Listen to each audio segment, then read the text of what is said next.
آج کا جو میرا جوان ہے نا، جو میری یووا پیڑھی ہے، وہ کبھی کبھی کسی اسکول، کالج یا یونیورسٹی کے ایک چوراہے پہ کھڑا ہوتا ہے، یا کسی شادی بارات یا مہندی پہ ہوتا ہے.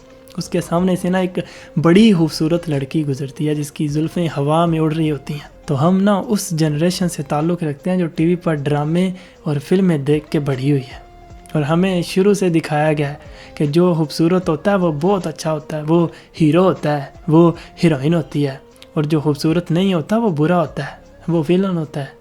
لیکن میری جان، یہ دنیا ہے، یہ کوئی فلم نہیں ہے، یہ کوئی ڈرامہ نہیں ہے. خیر، پچھلے سال نا ایک مووی ریلیز ہوئی تھی جس میں ایک ڈائلاگ تھا کہ ایک تارے والے بابا جی نے کہا تھا کہ عشق میں شرک اور محبت میں بے وفائی کی معافی نہیں ہوتی. ایک تارے والے بابا جی نے کہا تھا کہ عشق میں شرک اور محبت میں بے وفائی کی معافی نہیں ہوتی. تو میرا جو جوان ہے نا، وہ ساری ایسی چیزیں دیکھ رہا ہوتا ہے اور ایسے ڈائلاگ دیکھ کے بڑا ایموشنل ہوتا ہے.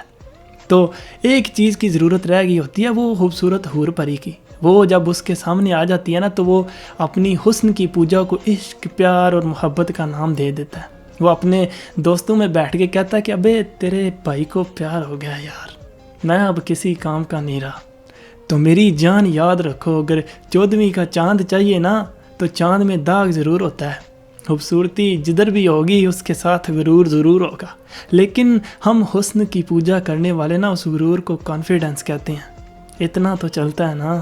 یہ چیزیں بڑی پہلے سے چلی آ رہی ہیں اور اس نے کئی بادشاہوں کے تختے الٹ دیے. تو میری جان، اگر تم کچھ کرنا چاہتے ہو نا تو حسن کی پوجا نہ کرنا. کچھ بننا چاہتے ہو نا تو اس کام میں نہ پڑنا. عشق، پیار، محبت نہیں ہوتا یہ. ہم بڑے امیچور ہیں. تو دیکھو اور غور کرو کہ تم کوئی بادشاہ نہیں ہو، تمہارے پاس کوئی حکمرانی نہیں ہے، لیکن تمہارے سر پہ آزادی کا تاج ہے اور تم اپنی پریورٹیز خود سیٹ کر سکتے ہو. تو میری جان، شادی سے پہلے خود کو کمزور نہ کرنا. ارے مرد کو یہ چیزیں شیبہ نہیں دیتی، یہ بچوں کے کام ہوتے ہیں. سو انہیں کرنے دو. خود کو سختیوں کا عادی بناؤ، کیونکہ اس معاشرے میں سخت کام کوئی نہیں کرتا. تو جب تم یہ کرو گے نا تو تم ہزاروں میں سے ایک بنو گے. اور تمہیں پتہ ہونا چاہیے کہ جو چیز جتنی کم ہوتی ہے وہ اتنی قیمتی ہوتی ہے. تو میرے بھائی، اپنی جوانی کو کسی خاص مقصد کے لیے رول کے رکھ دے.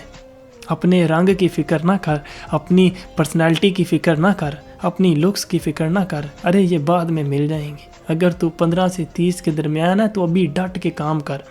Be the hardest worker in the room. اتنا ڈٹ کے کام کر کے اس معاشرے میں مثال قائم کر دے کہ ایسا بھی ہوتا ہے. ارے اپنے مقصد کو بڑا کرو.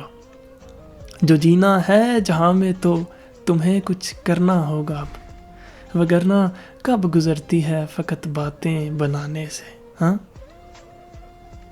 Stay tuned, stay positive, stay creative and use your common sense. آپ کا اپنا عمیر عالم.